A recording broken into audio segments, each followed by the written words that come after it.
इस पक्ष में नहीं, क्योंकि प्राइवेटाइज हो जाएगा तो हमारी जनता को फिर महंगा बिजली के। भारतीय जनता पार्टी उनकी सगी नहीं है। उसमें हमने सबने तस्वीर देखी थी बार की। मुख्यमंत्री जी को 2 डिप्टी सीएम हाथ पकड़ करके ले जाकर के डुबकी लगवाएंगे। अयोध्या से आए हुए हम अपने सभी किसानों का धन्यवाद और आभार प्रकट करते हैं। साथ ही साथ हम सभी लोग बहुत आभारी भी हैं उनके कि इन परिस्थितियों में जहां सरकार समय समय पर डराती है, उनके अधिकारी अन्याय करने के लिए हमेशा तैयार रहते हैं। उस समय किसान, समाजवादी पार्टी और हम पर भरोसा कर रहे हैं। मैं अयोध्या वासियों का और खासकर किसानों का बहुत बहुत धन्यवाद और आभार प्रकट करता हूं। अभी जब बात शुरू हुई तो ये कहा गया कि ये भारतीय जनता पार्टी के भी कार्यकर्ता रहे हैं और आज इनके साथ भी अन्याय हो रहा है। और सच्चाई तो ये है कि इधर जिस तरीके से सरकार काम कर रही है, भारतीय जनता पार्टी के लोग भी जानते हैं कि भारतीय जनता पार्टी उनकी सगी नहीं है।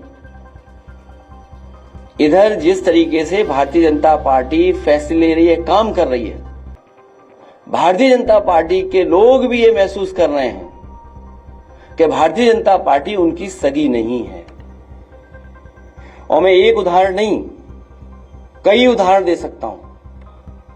जो हमारे किसान यहां पर आए हैं, इनका तो सब कुछ छीना जा रहा है। दादा परदादा से, वर्षों से ये खेतीबाड़ी करते आए हैं, अपना घर मकान बना लिया, रजिस्ट्री हो गई हैं, बहुत सी अपने परिवार मिलकर के रह रहे हैं। लेकिन सरकार जानबूझ करके इनकी जमीन छीनना चाहती है। और जमीन किस चीज के लिए छीनना चाहती है? ये किसान जो आए हैं वो किसी विकास के खिलाफ नहीं है, क्योंकि अगर विकास होगा, खुशहाली होगी तो इनकी भी तरक्की होगी। इनका जो मानना और समझना यही है कि अगर अयोध्या में इतना विकास हो रहा है और खुशहाली आ रही है तो इनका भी साथ साथ विकास हो, इनके घर परिवार में भी खुशहाली आए। सरकार जानबूझ करके सस्ते में जमीन लेकर के कुछ मुनाफा कमाने के लिए और कुछ लोगों को मुनाफा कमाने देने के लिए ये जमीन जबरदस्ती छीन रही है। समाजवादियों का मानना है कि मार्केट वैल्यू के हिसाब से किसान को मुआवजा मिलना चाहिए। और कई मौकों पर मैं और आप यहां पर बैठ करके कई बार चर्चा की है और यहां तक कहा मैंने कि ये अयोध्या प्रभु राम जी की जमीन है, धरती है उनकी। न केवल भारत, दुनिया के लोगों को वहां के प्रति आस्था है। तो वर्ल्ड क्लास सिटी बने, वर्ल्ड क्लास इंफ्रास्ट्रक्चर बने, लेकिन जो लोग वहां से उजाड़े जा रहे हैं वो उजड़े नहीं, वो भी कम से कम बराबरी के साथ खड़े दिखाई दें। इसलिए मैंने कहा था कि अगर सर्किल रेट बढ़ा करके 6 गुना भी मुआवजा देना पड़े तो सरकार को पीछे नहीं हटना चाहिए। मैं आज फिर दोहराता हूं, जिस समय किसान एयरपोर्ट को लेकर के, अपनी जमीन को लेकर के यहां आए थे, कि वो वहां खिलाफ नहीं थे विकास के, या समय समय पर जो हमसे मिले हैं, जिनकी जमीनें जा रही हैं, मैंने उनसे भी आश्वासन दिया। तो फिर कहता हूं मैं कि इस सरकार से मांग है हमारी कि सर्किल रेट बढ़ा करके 6 गुना मुआवजा मिलना चाहिए। जो मार्केट वैल्यू है उसके हिसाब से उनका मुआवजा मिलना चाहिए। और अगर ये सरकार नहीं देती है, जब कभी भी समाजवादी सरकार बनेगी तो अयोध्या निवासियों को इसी तरीके से सर्किल रेट बढ़ा करके मार्केट वैल्यू के बराबर उनको मुआवजा दिलाने का काम करेंगे। आखिरकार सरकार को किस बात का नुकसान हो रहा है? जहां आश्रम बनने चाहिए वहां होटल बनाना चाहते हैं। ये बात तो किसी को समझ में नहीं आ रही। अच्छे आश्रम बने, अच्छे रुकने का स्थान बने, धर्मशाला बने, वर्ल्ड क्लास इंफ्रास्ट्रक्चर के साथ चीजें बने, लेकिन अखबारों में विज्ञापन हम लोगों ने भी पढ़ा था कि 5 स्टार होटल बनेंगे। बीजेपी के लोग तो 5 स्टार होटल के खिलाफ थे, उस संस्कृति के खिलाफ थे। कम से कम बीजेपी के लोग ये बताएं कि 5 स्टार बनने के लिए उसमें बार होना जरूरी है कि नहीं जरूरी है, ये बता दें बस बीजेपी के लोग। बीजेपी के लोगों ने कहा, और बीजेपी के लोग बताएं ये बात, सरकार के लोग बताएं कि जो 5 स्टार होटलों के लिए जमीन दे रहे हैं, क्या 5 स्टार होटल उसको माना जाएगा जिसमें बाढ़ नहीं होगा? और हमने वो तस्वीरें देखी हैं, वो पानी का मां गंगा पर वो चलता जहाज देखा हम लोगों ने, जिसको कभी किसी स्टार की कैटेगरी में रखा गया था, उसमें हमने सबने तस्वीर देखी थी बाढ़ की। तो ये सरकार बताए आखिरकार किस दिशा में ले जाना चाहती है। हमारी समाजवादियों की मांग है कि विकास के खिलाफ नहीं है, अयोध्या वर्ल्ड क्लास सिटी बने, ये नहीं बना पा रहे हैं, समाजवादियों को मौका मिलेगा तो वर्ल्ड क्लास सिटी अयोध्या को बनाने का काम करेंगे। और समाजवादियों ने जो भी काम किए हैं आपको सब पता है, एक एक चीज वर्ल्ड क्लास है। जहां से मुख्यमंत्री जी अन्याय कर रहे हैं बैठ करके, जो सीएम हाउस है, लोक भवन, ऑफिस, जो लोग भी निकलते होंगे इसके आसपास वो देखते होंगे कि क्या ऑफिस बनी हुई है। मैं तो ये कहता हूं जिस ऑफिस में वो बैठे हैं उसके बराबर भी पिछले इतने सालों में एक बिल्डिंग नहीं बना पाई है। मुझे खुशी है यहां के किसान हमारे साथ आए हैं और उन्हें भरोसा है समाजवादियों पर। मिल्कीपुर में भी चुनाव है, वहां पर पीडीए के प्रतिनिधि लड़ रहे हैं चुनाव। पीडीए के प्रतिनिधि ही समाजवादी पार्टी के प्रत्याशी हैं और उत्तर प्रदेश का, देश का सबसे बड़ा उपचुनाव होने जा रहा है। मैं तो अपने तमाम जर्नलिस्ट साथियों से अपील करूंगा कि ऐसा चुनाव जरूर देखने जाएं, आप देखने समझने जाएं, वहां की कवरेज हो और तमाम जानकार लोग हैं उनसे भी हमारा निवेदन होगा कि डेमोक्रेसी में ऐसा चुनाव नहीं देखा होगा, ऐसे चुनाव की स्टडी करनी चाहिए। ऐसे चुनाव की स्टडी हो कि आखिरकार चुनाव में जनता कैसे फैसला लेती है। और हम सरकार से भी कहेंगे कि ये चुनाव पारदर्शी हो और पारदर्शी उदाहरण पेश करे सरकार कि ये फेयर इलेक्शन हो रहा है, जिससे कि हमारे तमाम जर्नलिस्ट न केवल यूपी के, भारत के और दुनिया के भी आकर के देखें कि कैसे फेयर इलेक्शन होता है। ये उदाहरण पेश करें आने वाले समय में कि इतना फेयर इलेक्शन हो सकता है और किया जाता है। और सच्चाई तो ये है कि मिल्कीपुर में भी इनके पैर उखड़ते हुए नजर आ रहे हैं। और हम आपसे पहले भी निवेदन कर चुके हैं कि हमारे समीकरण की चर्चा ज्यादा मत करना आप लोग। अगर प्रेस के लोगों ने ज्यादा चर्चा कर दी हमारे पक्ष में तो सरकार वर्दीधारी लोगों को आगे कर देगी। बात तो खत्म हो जाने दो अभी।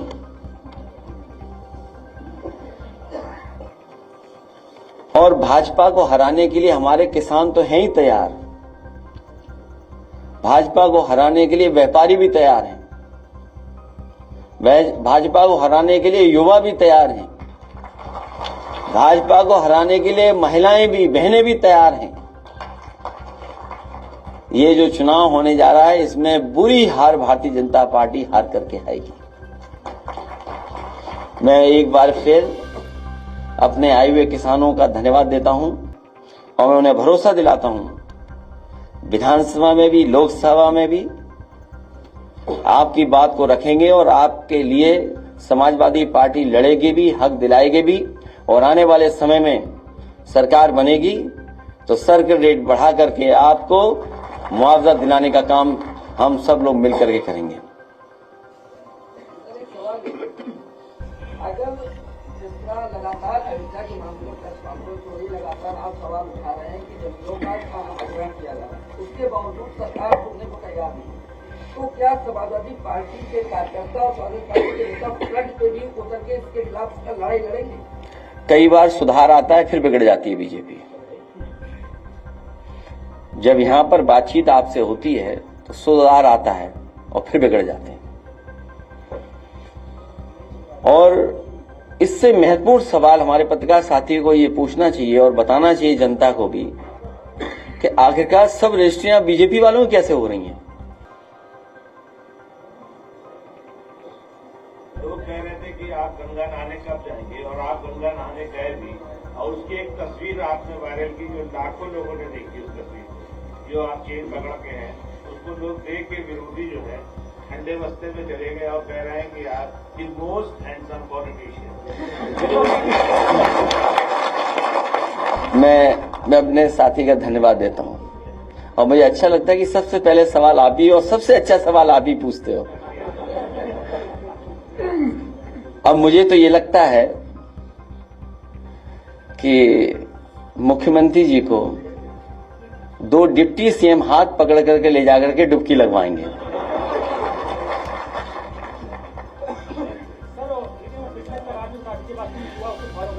ये चर्चा का आज समय नहीं है, लेकिन अपने पत्रकारी साथियों को फिर कभी बुलाएंगे और हम लोग इन्हीं सब बातों पे मिल बैठ करके करेंगे। कुछ हम बताएंगे, कुछ आपसे हम लोग सीखेंगे। वो बात पुरानी हो गई, फिर जाएंगे।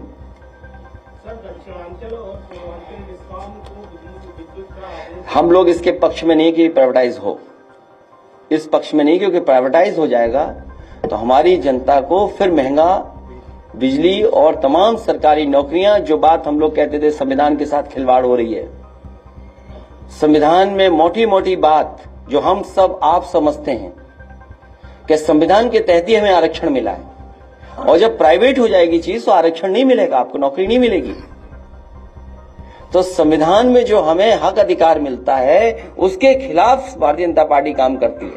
अगर प्राइवेटाइजेशन हो रहा है और पक्की नौकरियां छीनी जा रही तो इसका मतलब यह है कि बाबा साहब भीमराव अम्बेडकर जी का दिया हुआ संविधान के साथ छेड़खानी हो रही है।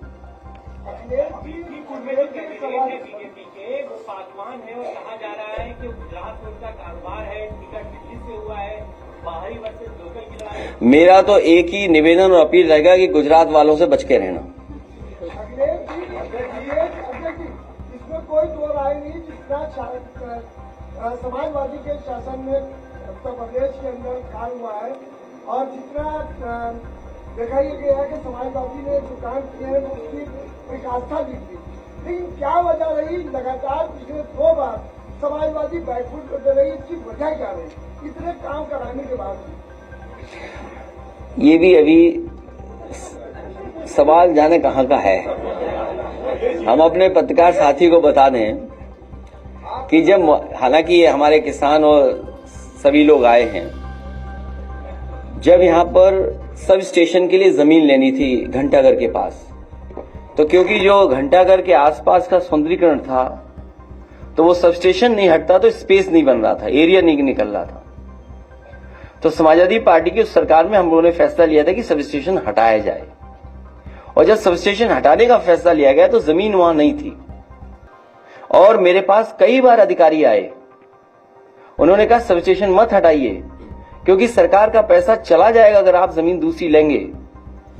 कई बार वो फाइल वापस करना चाहते हैं कि सब स्टेशन नहीं हटे, और इसी के सहारे उन्होंने हमारे एक एमएलसी को भी मना लिया था, पटा लिया था। उससे भी हमसे कहलवाते थे कि ऐसा है सब स्टेशन मत हटाइए, बन नहीं पाएगा। उस समय भी मैंने अधिकारियों से कहा कि ये जरूरी है, जब तक सब स्टेशन नहीं हटेगा तब तक यहां सुंदरता नहीं बनेगी। तो आपको मैं जानकारी दे दूं, उस समय जो मार्केट वैल्यू थी उसके हिसाब से उसे मुआवजा दिया गया था। वो कोई रस्तोगी थे, शायद उन्हें 37 करोड़ रुपया उसका मुआवजा मिला था। सोचिए आप, 37 करोड़, और बहुत 1 एकड़ जमीन रही होगी या 2 एकड़ जमीन रही होगी, वो अभी मुझे मेजरमेंट्स नहीं पता है, लेकिन उतनी जमीन के सरकार के खजाने से पैसा दिया गया। सवाल ये है कि अयोध्या में वर्ल्ड क्लास सिटी बने, और बीजेपी के लोग ये तो कहते थे वेटिकन सिटी बनाएंगे हम, उससे बेहतर सिटी बनाएंगे। अरे बीजेपी वालों जरा गूगल करके तो देखो वेटिकन सिटी दिखती कैसी है। अगर उसके हिसाब से अगर तुमने 1 इंच भी बनाया हो अयोध्या में कहीं तो बता दो हमें। आप उन गरीबों को आप मार रहे हो, किसानों की जमीन छीन रहे हो, जिनका जीवन यापन सदियों से वहीं होता आया है। इन्हें भगवान प्रभु श्री राम भी छोड़ेंगे नहीं, इनके खिलाफ भी भगवान श्री राम जी कुछ न कुछ करेंगे, जो गरीबों को दुख दे रहे हैं।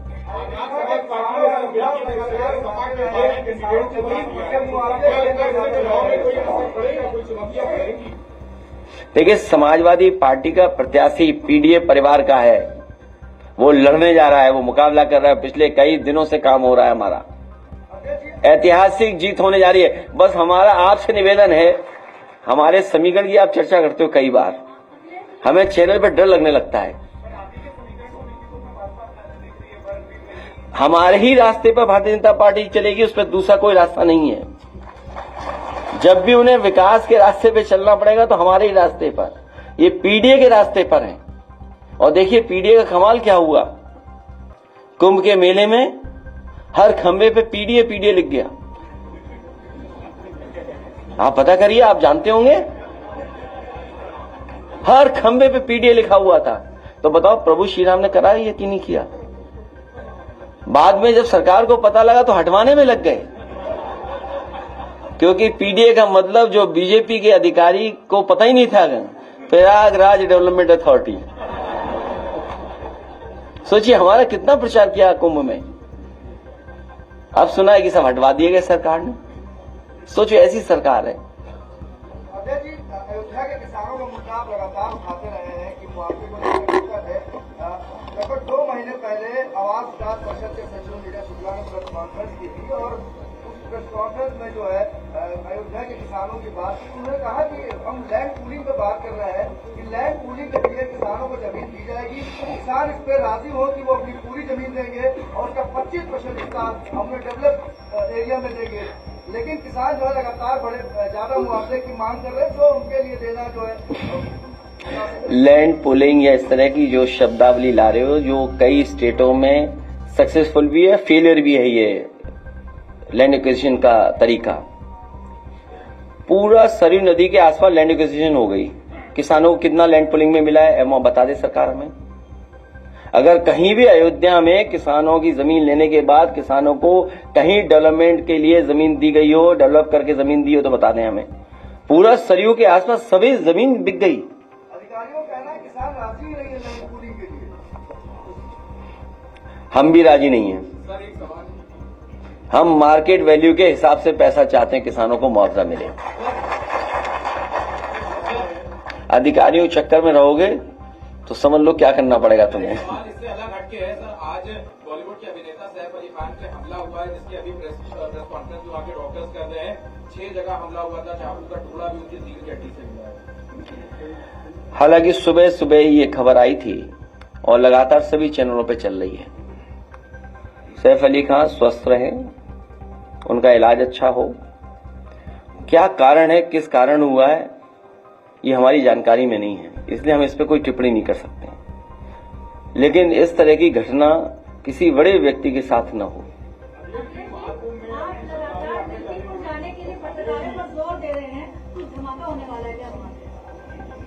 नहीं, हम तो चाहते हैं कि फेयर इलेक्शन हो, इसलिए आपको भेज रहे हैं।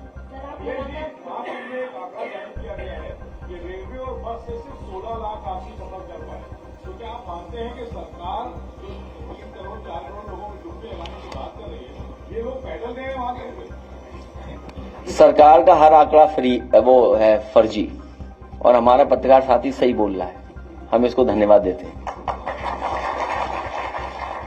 कुछ ट्रेनें खाली आ रही हैं, सुनने में आया गोरखपुर वाली खाली ट्रेन गई है पूरी, और नहीं मानते अभी वीडियो दिखा सकता हूं मैं आपको। नहीं वो छोड़िए, हम उन पर चर्चा नहीं करना चाहते, लेकिन ये बात मोटी मोटी मान लीजिए कि बीजेपी का हर आंकड़ा फर्जी है। याद कीजिए नोटबंदी में क्या कहा, भ्रष्टाचार कम हो जाएगा, काला धन खत्म हो जाएगा। आज बताइए भ्रष्टाचार कितना बढ़ गया, पत्रकार साथियों से बेहतर कोई नहीं जानता होगा। और इसी नोटबंदी के बाद जीएसटी आ गया। जीएसटी से बताओ व्यापारियों का नुकसान हुआ कि नहीं हुआ? व्यापारी बर्बाद हो गया। और अभी नई तरह की लड़ाई चल रही है। कानपुर में सभी कारोबारी कानपुर छोड़ करके जा रहे हैं। सोचिए, कारोबार अगर चला गया कानपुर से, ये कारोबार तो ला नहीं पाए। याद कीजिए इन्होंने कितना बड़ा आयोजन किया था, इन्वेस्टमेंट मीट।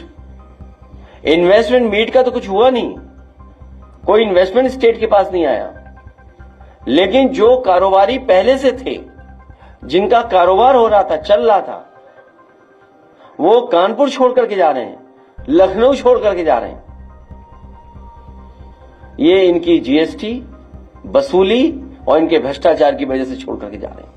जब ये खबरें और लोग जानेंगे तो जो उत्तर प्रदेश में इन्वेस्टमेंट करना भी चाहते थे, वो इस तरह की लूट और बेईमानी के बाद कोई भी यहां पर इन्वेस्ट करने नहीं आ रहा है। और सोचिए झगड़ा क्या है, झगड़ा पता नहीं क्या है। अभी गोरखपुर में एक उद्योगपति जो भारतीय जनता पार्टी के समर्थक थे बहुत, उनका छापा पड़ा, 600 करोड़ की टैक्स चोरी का सवाल उठाए। 200 करोड़ और बढ़ा देते हैं। इसी तरह कानपुर वाले जानते होंगे, भारतीय जनता पार्टी के बहुत बड़े समर्थक, उनके यहां भी छापा पड़ा। तो ये बात मैं इसलिए कह रहा हूं कि भारतीय जनता पार्टी के लोग भी अब जान गए हैं कि भारतीय जनता पार्टी उनकी भी सगी नहीं बची है।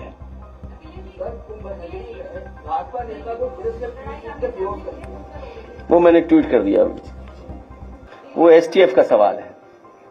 सर, नई दिल्ली में भाजपा के विधानसभा प्रत्याशी हैं प्रवेश वर्मा, जिनके बारे में बताता हूँ। मैं कुछ नहीं कहूंगा उस पर। में 6 मंत्रियों के साथ बीजेपी के, बाकी कोई छोड़ गए, इन्हें भी ले जाओ। हाँ भाई, मंत्रियों ने जब काम किया हो, आप बताइए, जिस विभाग में सबसे ज्यादा भ्रष्टाचार है, गांव गांव या किसान बैठे होंगे, घर घर जल वाला, बताओ उस अधिकारी को प्रधानमंत्री सम्मानित कर रहे हैं। आप हमसे बेहतर समझते होंगे, पत्रकार साथी यहां बैठे हुए लोग। मंत्री नहीं बन पाया एक, जिस व्यक्ति को मंत्री बनना था नहीं मंत्री बना पाए, दूसरे को मंत्री बनाया गया। और जिस अधिकारी पे सबसे ज्यादा सवाल उठते हैं, उंगली उठते हैं, उसे बताओ प्रधानमंत्री का अवार्ड मिल रहा है। सोचिए आप। 4 बार मुख्यमंत्री जा चुके हैं दिल्ली को, आप कब जाएंगे और हमारी तैयारी हो रही है। सर, दिल्ली चुनाव प्रचार के लिए कब जाएंगे सर आप?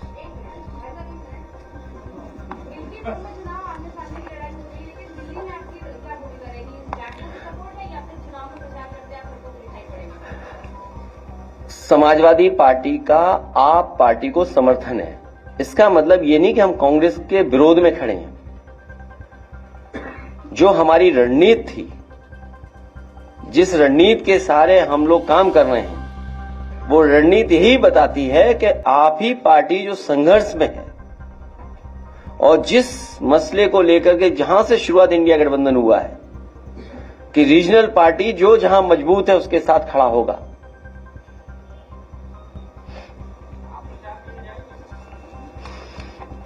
आप भी चलना, दोनों जगह चलेंगे। इसलिए एक बार फिर हम अपने किसानों का धन्यवाद देते हैं और आप इन किसानों की मदद कराइए, आप इधर उधर की बातें मत करिए। और अयोध्या वाले और लोग भी हैं, आप खड़े हो जाओगे, यहाँ आ जाओगे अयोध्या वालों, और आइए इधर। अयोध्या के जो लोग हैं, आ जाए पीछे। देश विदेश की ताज़ा खबर पाने के लिए हमारे चैनल NTV निष्पक्ष को सब्सक्राइब करें व बेल आइकन दबाना ना भूलें।